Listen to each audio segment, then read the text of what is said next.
Welcome to my channel, GBIC Relationship University.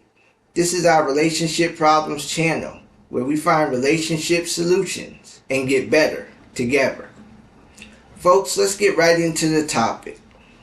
I just watched a movie on Netflix. I'm going to get right into the synopsis of the movie. This movie I saw on Netflix was called Black Rabbit. The movie Black Rabbit is a crime thriller on Netflix that chronicles this very toxic relationship between two brothers. They are called the Frieken brothers. This movie is a must-see movie. The brothers were played by Jake, which it was played by Jude Law. I have not seen Jude Law in quite a while. I don't know where he came from. I haven't seen Jude Law since I think the 90s. Former hot throb of the 90s. But he is back in action. And Vince, his brother Vince, was played by Jason Bateman. Jason Bateman, after this movie, you watch this movie, he needs to start getting his due. Very underrated actor. It's time he starts getting his due. He needs to start giving Mr. Bateman his flowers. This movie had a little bit of everything. It was off the chain. So this story begins with Jake, owner of the upscale restaurant, the Black Rabbit. Jake was hosting a dinner and a jewelry showcase in the VIP room of the restaurant. When outside, burglars prepared to rob the establishment. When the burglars stormed in, shots were fired, and Wes, who was Jake's business partner and longtime best friend, was killed while trying to stop the robbery. The story then rewinds to show how everything unraveled, beginning with the brothers' very toxic family upbringing. On the surface of watching the movie, you would focus on the messy life of younger brother Vince, his drinking, his gambling, and his other messy. Again, I won't give away the movie. But as the story unfolded, you began to witness how Vince's older brother Jake's life was equally as messy. He was just able to make his messy look better. And his messy was more socially acceptable. And you will discover that Jake had one huge addiction that went largely unnoticed and undetected if you watch the movie and you weren't really paying attention. His addiction was his brother Vince. Now, I gave that synopsis of the movie. It is a must-see movie. You have to see that movie, and I use the synopsis of this movie to get into my segue of my topic today. And my topic today is avoid the NARCS. 5 processes to detach from a narcissistic relationship. Whether it be friends, whether it be family, or romantic relationships. It is applicable. So yes, and I suggest that you go ahead and tune into Netflix and watch this movie first, and you'll see all the different parallels and all the different dynamics of toxicity and dysfunction and drama and narcissistic traits and emotional immaturity and everything underpinning in this movie. And then come back to my video and please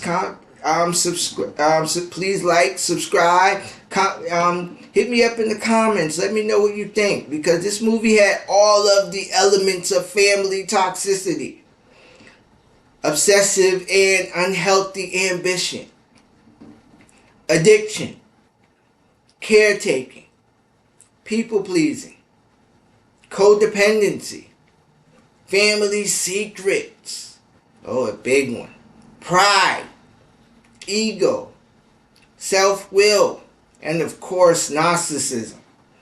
Now, If you felt like you've been drowning in people who constantly seek to drain your positive energy, try to manipulate you, try to control you, or try to even make you doubt your own reality, self-esteem, or self-worth, this video right here is for you. This can be one person or many people. Again, whether it be friends, family, or romantic partners. So let's talk about the 5 powerful processes that can help you finally break free from narcissists, begin your healing journey, and work towards setting healthy boundaries in relationships moving forward.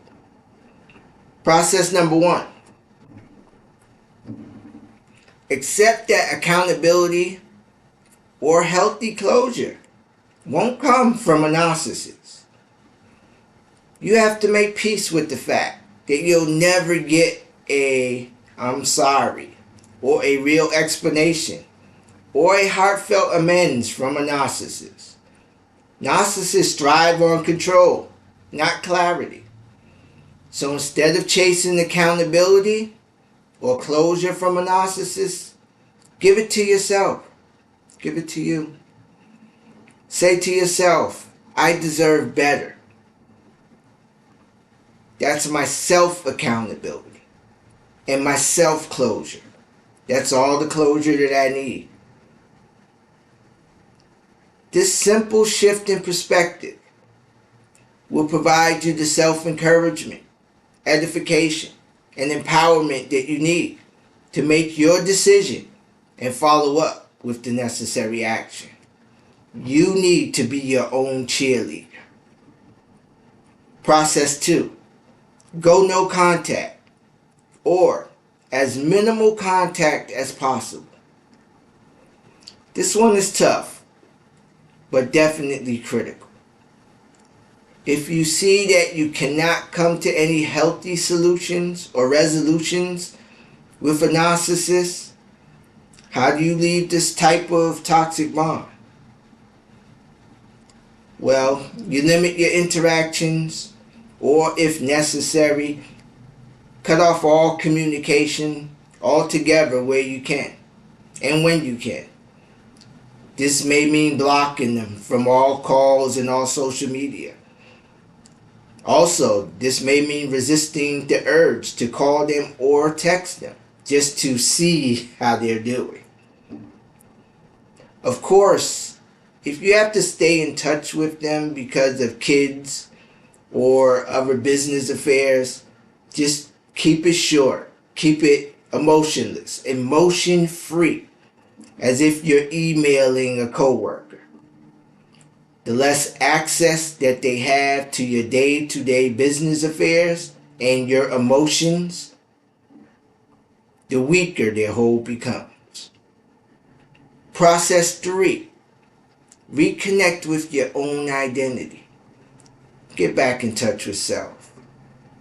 When you're entangled with a narcissist, you, as a human being, slowly begin to disappear. I know from personal experience. You forget your favorite music, your hobbies, your opinions, your beliefs, your values, your customs, your traditions, ideologies, and so much more. You totally lose yourself because over time, your life slowly began to evolve and revolve around them. So much so that you neglected your own existence. Often, this happens without even being conscious of it. If you are aware that this is happening, you look for ways to buffer the pain, often with alcohol or drugs or other destructive ways just to self-medicate the pain. Or you break free from any buffers. It's important that you break free from any buffers or suppressants or any other unhealthy habits or vices in the effort to fill the void. And once you break free, it's now time to rediscover you. You now get the opportunity to totally reinvent yourself. And it's such an awesome, fulfilling journey. But I won't lie to you. I'm going to keep it 100 with you. The journey is not easy. But it will be well worth it. So start small. Make a playlist of uplifting songs, whatever genre that may be for you, that will begin to make you feel like yourself again. Take a class. Start to journal. Revisit old passions. Join a gym, dance group, fitness group. Take nature walks. Give your home environment a makeover. Find support groups in your area. Confide in friends that you can trust. Again, confide in friends that you can trust and that are a safe space for you to express your feelings and emotions. This process isn't just about healing. It's about totally claiming your identity. Process number 4. Feel what you've been avoiding. This is what I call feel, deal, and heal. Identify all of the feelings that you are experiencing as a result of the detachment. I know for me, I'll be very transparent. You know, especially when I went through my divorce, I ran the whole gamut of feelings and emotions. And even when I broke off with friends and family members and you know, I ran the whole gamut of feelings and emotions. Fear, anxiety, betrayal, sadness, loneliness, numbness, anger, confusion, guilt, shame, remorse, embarrassment, regret, demoralization, and many more. So sometimes I ran the gamut of these emotions on a given day. And these are just some of the feelings that you will experience. Again, many of these experiences, you may run the gamut of emotions and in the course of one day. What's important is that you're able to identify those emotions and feelings and be able to process them in a safe space. It's okay. All of the feelings are very valid and very normal. Don't let anyone minimize or marginalize your feelings and emotions. Your truth is your truth. But you will also experience moments of freedom, liberation, and you'll have moments of clarity in which you'll have hope for a bright future. Detaching does entail a grieving process, as detaching comes with casualties and even collateral damage.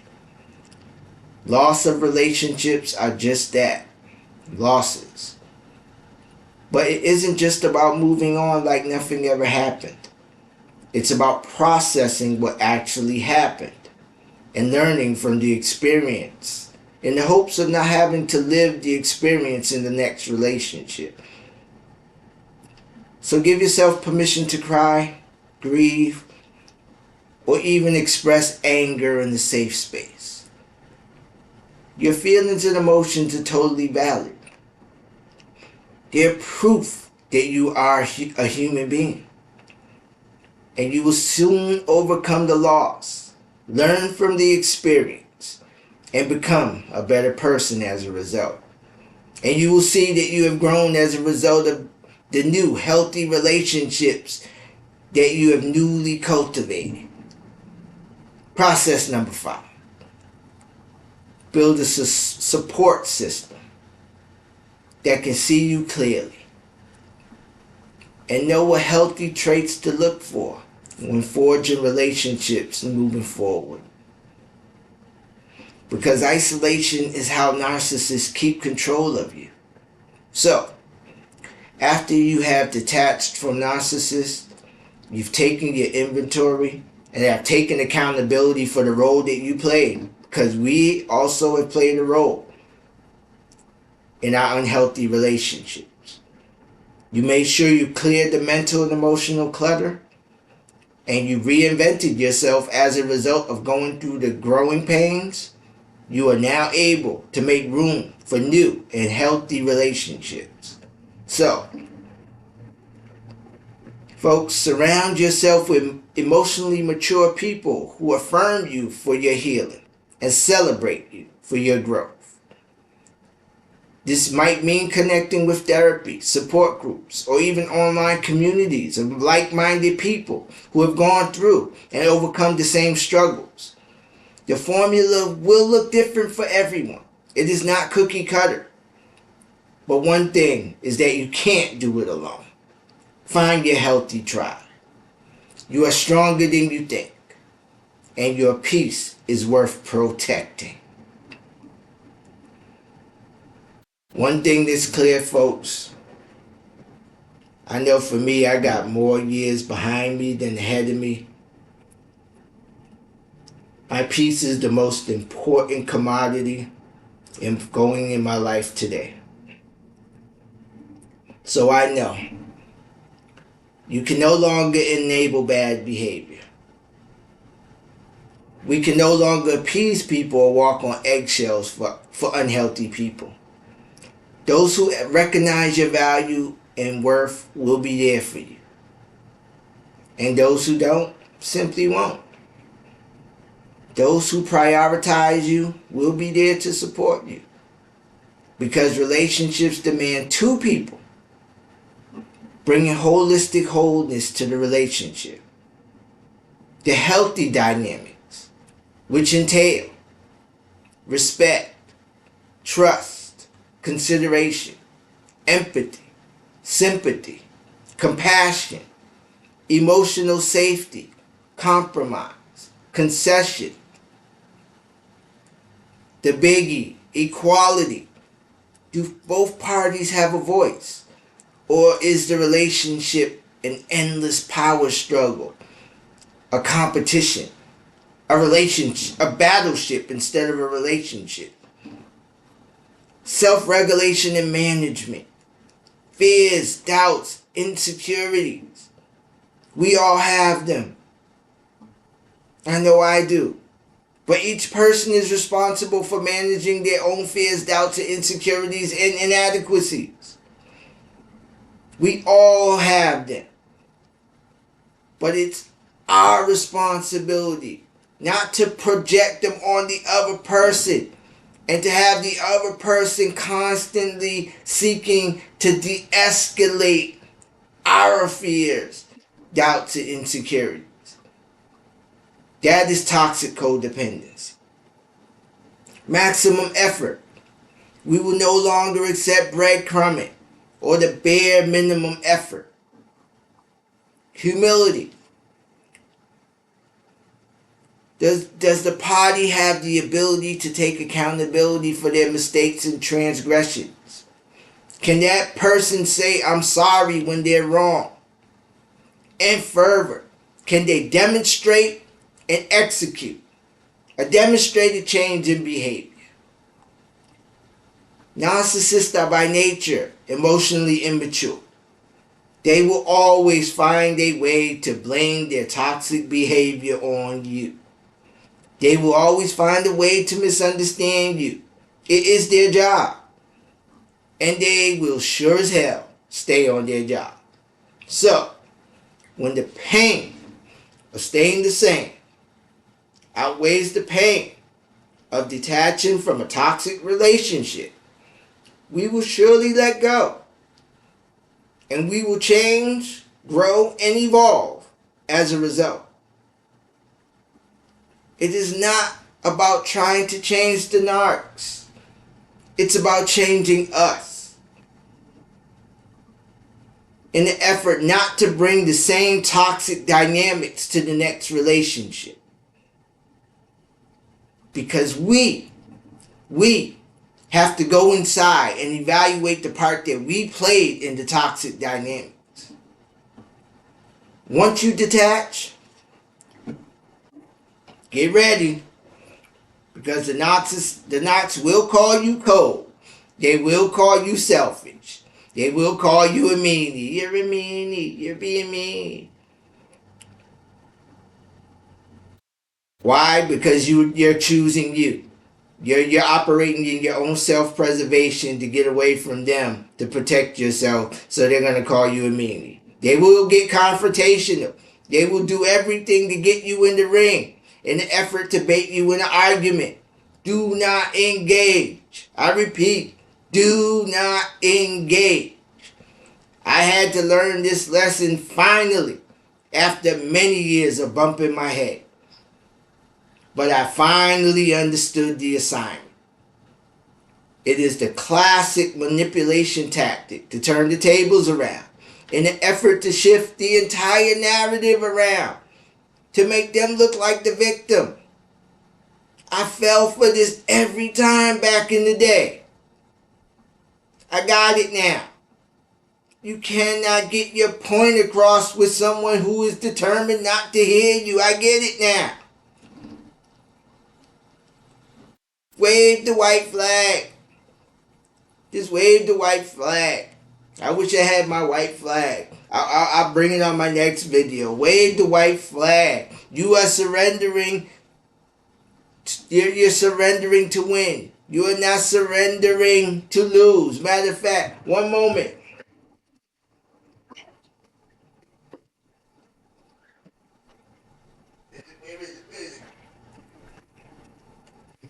Oh.